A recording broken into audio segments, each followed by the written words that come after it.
So let us continue our chapter of vectors. So last lecture we studied about the displacement and position vectors. So for example, when an object moves from point A to point B, displacement is this line connecting the initial and the final point, and the arrow decides the direction in which the body has moved. So when it moves from A to B, this arrow, this yellow arrow, represents the displacement vector. Position vector, however, depends on the frame. So when we are talking about the frame of reference, which is O, then the position of A is this vector, which is, let's say, 60 degree and 50 meter, and position of B again is, let's say, 30 degree and some 70 meter. So position vectors of A and B, they change when the frame of reference is changed.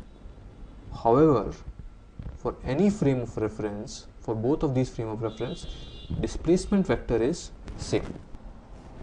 Then finally there is distance, which is just the path covered by the object. So if it travels like this, then this is the displacement vector, and the length of this path is distance. And if you are talking about a position vector, then position vector points are this and this. So once again, displacement is the line joining the initial and the final position. Position itself depends on the frame of reference, and distance is the length of the path covered by the object. So let's start on our second topic, which is the mathematics involved in the vectors. So mathematics of vectors. First, let's talk about equality of vectors. So if we have two vectors, they are said to be equal only if they have same magnitude as well as same direction. For example, there is a body on which some forces are applied. So this is F1 is equal to 10 Newton, F2 is equal to 20 Newton, F3 is equal to 20 Newton, and F4, and let's say F5 equal to 10 Newton. So in this case, you can see F2 and F5, they have same direction but different magnitudes. So F2 is not equal to F5. Again, F1 and F5, they have same magnitude but they have different directions. So F1 again, F1 vector is not equal to F5 vector. F3 and F2, again same magnitude but opposite directions. So F2 vector is not equal to F3 vector. So in order for the vectors to be equal, the magnitude as well as direction should be same. So F1, and if there is F6, which is also 10 Newton, then they are said to be of equal magnitude and equal direction, same direction, so they are equal vectors. So F1 vector is equal to F6 vector. Now it doesn't matter where the force is being applied. If this force F1 is applied at this point, and this F is applied at this point, F7, then also F1 vector is equal to F7 vector, because the magnitudes and directions are same. Now for equal vectors, we can say that their magnitudes are equal. So F1 is equal to F7, this is magnitude, and the direction is also same. So next, let's study about translation of vectors. So suppose there are three cars which are traveling on the road, and all these cars have the velocity 10 meter per second, right? So even though the point of origin of these three vectors are different, we can say that these three are same vectors, because as we studied before, the magnitude is same and direction is also same. That means if I move this car and put it here, right, so then also the velocity vector is unchanged. So this movement of vector which I can move anywhere, right, and its value doesn't change, the vector remains the same. This property is called translation of vectors. So if this is a1, this is a2, a3, a4, so we can say a1 vector is equal to a2 vector is equal to a3 vector is equal to a4 vector, and I can move them around anywhere, it doesn't matter, still they are same. So vectors can be translated, that is the property. Angle between vectors. So if you are given any two vectors, like say this and this, and you are supposed to find the angle between them. So just now we studied about the translation of vectors. So if I move this vector and I put it here, this vector remains unchanged. So if this is a vector, this is b vector, this is also b vector. Now once their tails are coinciding, the smaller angle between them is said to be angle between the vectors. So between these two angles, only this is the correct angle between the vectors. So for example, if this is a vector and this is b vector, angle between a and b is, so just translate this b vector here, so it will become like this. This is 90 degree. Of this a vector, sorry, if this is a vector and this is b vector, then angle between them is 0. If this is a vector and this is b vector, again translate them so that their tails coincide, so angle between them will become then 180 degree. If this is a vector and this is b vector, join the tails, so it will be b vector, so smaller angle between them is 120 degree, let's say. So this is the angle between a and b. So we can say that angle between vectors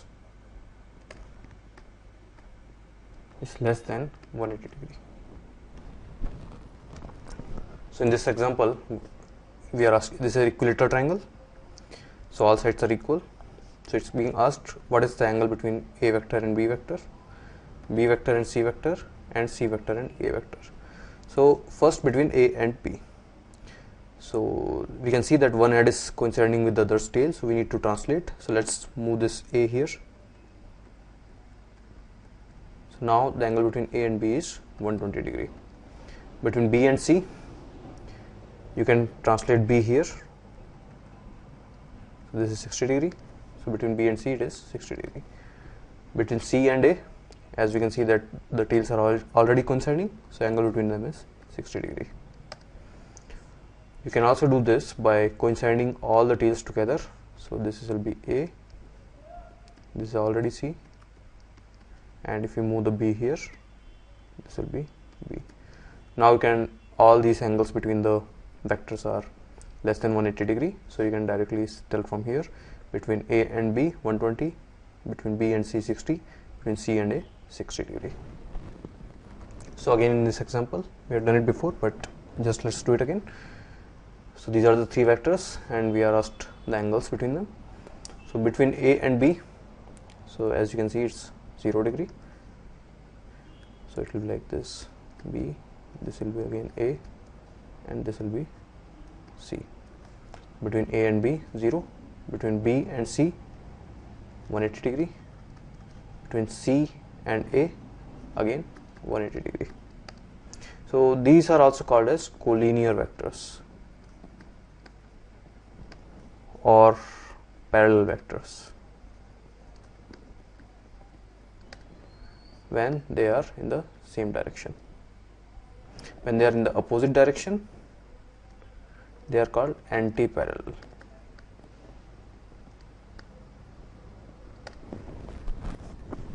Even though they are still collinear. So multiplication of vector by a number. So let's say this is the a vector and we are asked what will be the 2 times a vector. So in this case, when you are multiplying a vector by a number, So if the number is positive, then the direction is same, and as many times the number is, that times the magnitude of the vector becomes. So if this is a vector, this is 2 times a vector. So as you can see, magnitude is double and the direction is same. Now the direction is getting reversed. In that case, that number is negative. So if you multiply a vector by a negative number, direction will be reversed. So in this case, it is -1. So the magnitude of both the vectors is same. In this case, it is multiplied by -2. So the direction is reversed, which is from the minus sign, and the magnitude is double. So the direction is reversed and the magnitude is double. Finally, you can multiply a vector by 0, which will give you a null vector or 0 vector. It won't have any magnitude and it won't have any direction. You can also multiply a vector by fraction. So if this is a vector, what will be the half times a vector? So it will be the same direction but half magnitude. So this is a vector by 2. Now let's talk about addition of vectors. So till now we have been doing additions like 2 plus 3 is equal to 5 or 7 plus 4 is equal to 11.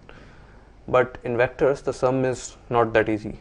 As we know from this example, this is 10 Newton and this is also 10 Newton.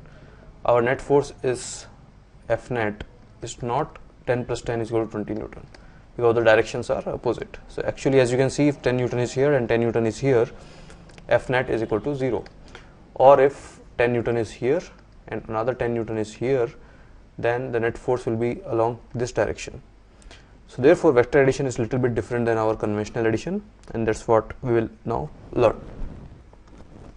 So let's take a simple example of a boy who is walking. So if he walks 20 meter in east and then he walks 10 meter in east. So what is the final displacement of this boy? So clearly we can say that he walks 20 meter in this direction and then he walks again 10 meter in this direction. So his total displacement is 30 meter in the direction of east. Suppose we say that the boy travels 20 meter east and then 10 meter west. What will be the net displacement then? Will it still be 20 plus 10? No. For 20 meter east, he will go like this, 20 meter, and then he will go 10 meter west. From here, he will take a U-turn and go 10 meter west. So his net displacement is actually only 10 meter east. Now, for example, a boy is, instead of turning back, he goes 10 meter in this direction east and then he travels 10 meter north. What will be the net displacement now? So it will be the line joining initial and final displacement, final position, which will be this. So from Pythagoras theorem we know it is 10 root 2. So his final displacement is 10 root 2 in the direction of northeast. So these are some examples which you can visualize, but we need a numerical format so that we should not be doing it by drawing the vectors every time. So let us study that. So in this case, if a man travels 10 meter in this direction, in the direction of east, and then he travels 10 meter in the direction of 60 degree from east. So what is the final displacement? So we will get final displacement by adding these two displacements. So in this triangle, we have a rule where we can, if we know the two sides of the triangle and we know the angle between them, we can know the third side, which will give the C, magnitude of C vector is equal to A square plus B square minus 2AB cos of 120 degree. So this is 10 square plus 10 square minus 2 to 10 into 10 into minus 1 by 2 is equal to 200 1 plus 1 by 2 is equal to 3, 10 root 3. So the net displacement of this boy will be 10 root 3 meter. We'll talk about finding the direction in some time.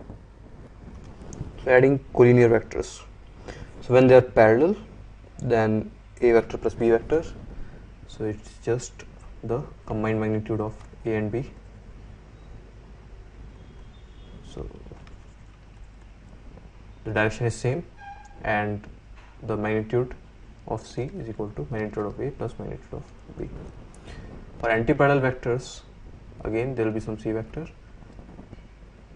and magnitude of C vector will be magnitude of A minus magnitude of B. Since the direction of C we are taking the same as A, that's why we are writing it as A minus B. If you are taking the direction same as B, then we would write C vector is equal to B minus A. I mean magnitude of C is equal to B minus A. So automatically it would have come negative. So in this case we are taking the direction same as A, so C vector is equal to A minus B. This is the magnitude and the direction is same as A vector. So adding non-collinear vectors. The first method is triangle law, where you attach the tail of one vector to the head of another. So if this is A vector and this is B vector and we are supposed to find A plus B, then connect the tail of one to the head of another. So this will become A plus B. So that final vector joining the tail of the first vector and head of the last vector will be your A vector plus B vector. So since we are forming a triangle by this method, this is called the triangle law. So you can think it in terms of displacement. If someone walks some displacement in this direction and then some displacement in this direction, its final displacement from the original point will be the line joining the first and the last point. So it's important to remember that the tail and the head needs to be coincident. You cannot add them like A vector and B vector and then complete the triangle. This is wrong. Or you cannot join the tails together of A and B and then this is also wrong. So only way is you join the tail of one vector with the head of another. Now suppose you do it another way around, in the case that instead of the head of the A, you take the head of the B vector. So in this case it will be, this is your B vector and here you attach the tail of the A vector. So in this case also you will see that the A vector plus B vector is coming out to be same, right? So it doesn't matter which head you connect with which tail, but once you have done that, you connect the tail of the first vector with the head of the last vector and then you'll form the triangle, and that line joining the tail of the first and the head of the second vector is the vector which is the added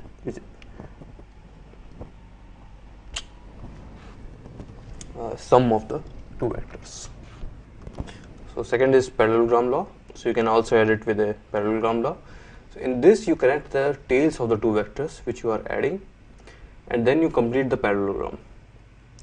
Once you are finished completing the parallelogram, then you just create the diagonal of that parallelogram and starting from the point which is connecting the two tails and the other end. So this will be your A vector plus B vector. It works even in the obtuse cases. For example, this is A and this is B. So in this case we join the tails together, so and we need to find A plus B vector. So let's finish the parallelogram. So it will be like this. So in this case your A vector plus B vector is again the diagonal of this parallelogram starting from the point which is the joining point of the two tails of the vectors which we are supposed to add. The special case is when A vector and B vector are perpendicular to each other. So in this case this parallelogram is actually a rectangle and the length of this A vector plus B vector, which is the diagonal of this parallelogram, in this case a rectangle, is A square plus B square. Here in normal case, if this is the angle alpha which it is making with the A angle, and if this is the angle theta, then we can find the magnitude of A vector plus B vector by, let's say this is C vector, so we can say that C magnitude is equal to A square plus B square plus 2AB cos theta. The theta is the smaller angle between A and B, and the angle alpha, so we can also say tan alpha is equal to B sin theta upon A plus B cos theta. So this is from the taking the components.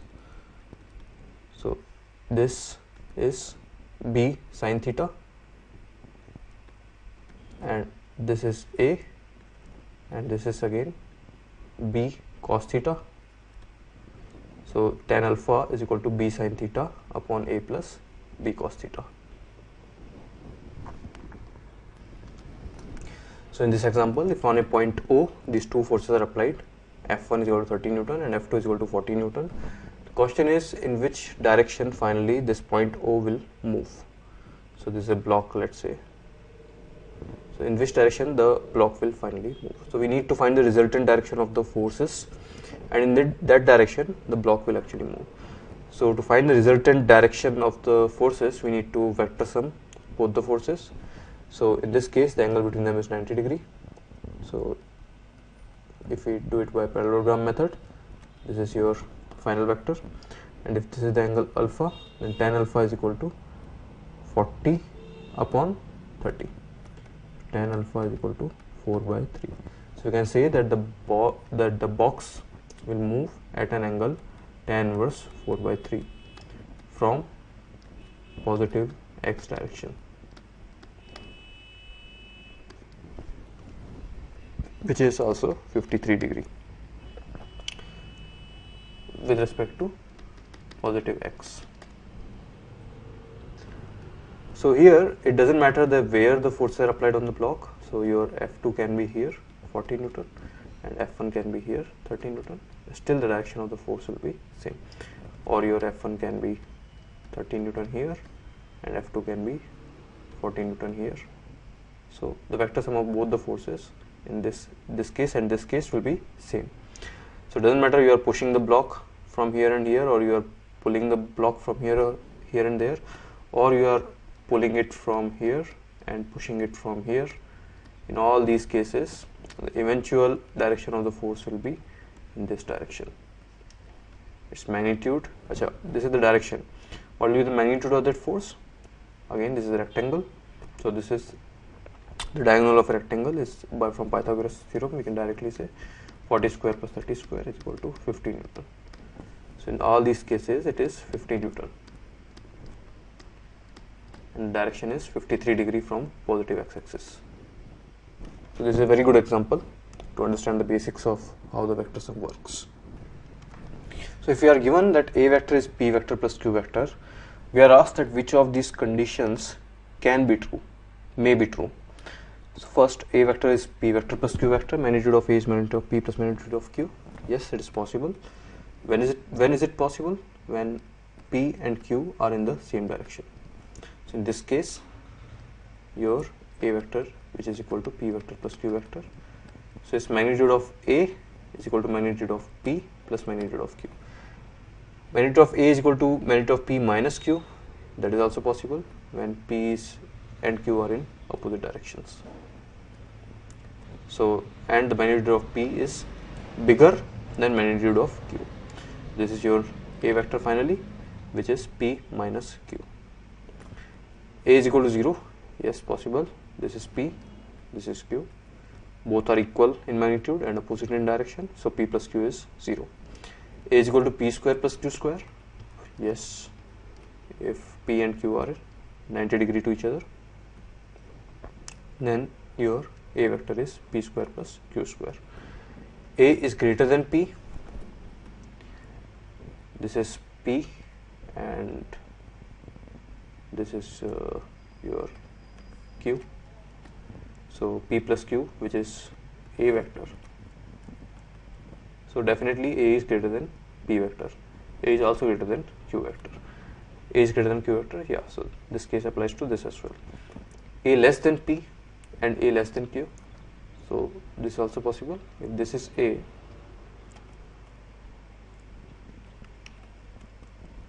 and this is your this is p and this is q. So p plus q vector is this from triangle law. So as you can see, your magnitude of A is clearly smaller than magnitude of P or magnitude of Q. So all these cases are possible in vector addition. So adding more than two vectors. So till now we were studying how to add two vectors. Now what if there are more than two vectors? So in your basic arithmetic, so one way of solving 2 plus 4 plus 8 plus 5 was you add these two first, you get 6. Then you add these two first, you get 14. And then you add these two, which is 19. So similarly in vectors, if we are supposed to add a vector plus b vector plus c vector plus d vector, you can add these two vectors first, and whatever result you get, you can add it with c vector, and then whatever result you get, you can add it with d vector and get your answer. This is a lengthy process, of course, where so you have a here and b here and c here and d here. So you will have to add a plus b first, you will get this, then you have to add this with this, you will get something like this, then you have to add this with this, and eventually you are going to get your a plus b plus c plus d. As clearly you can see, it's a very time consuming process and you won't know the angles and all between them. So we have a better method, which is method 2, polygon law. So think of it just in this as in case for the displacement. So if we move from here to here, then the boy moves from here to here, then he moves from here to here, and then he moves from here to here. So what is the final displacement? You just join the line, join the points of his initial position and final position, right? So in this case, this is his displacement. So what we are doing is, to all these individual vectors, we are connecting them in the form of a polygon, where one point, one head of a vector, we are connecting with the tail of another one. Now interesting thing here is, even if you change the order, you will still get the same answer. So if this is 1, this is 2, this is 3, this is 4. Let's add 1 and 4 first. So okay, one second, let me just okay, so let me add 1 and 4 first. So in this case, this is 1, then this is 4, then let's add 2, and then let's add 3. So you'll see that even if I change the order from 1, 2, 3, 4, I did 1, 4, 2, 3, still I am getting the same answer. So the final displacement is coming out to be same. Let's try one more. Let's instead of 1, let's start with the 4. So in this case, 4 will be something like this, right? Then let's say 2, so 2 is something like this. Then 1 is something like this, and finally 3, which is something like this. So it doesn't matter what is the order, if you just add one vector with another one, with the head of one vector coinciding with the tail of another, so eventually you join the initial and the final, the tail of the first to the head of the last one, and you will get your final vector, sum of all those vectors. So this law is called polygon law, and it is valid for all kind of vectors. And just to make it easy to remember and just think in terms of displacement. So it doesn't matter in which direction you travel first, and so eventually if you are traveling in those 4 directions in some particular displacements in those particular directions, eventually you are going to reach the same point. So in next lecture we will read about the subtraction of the vectors and unit vectors.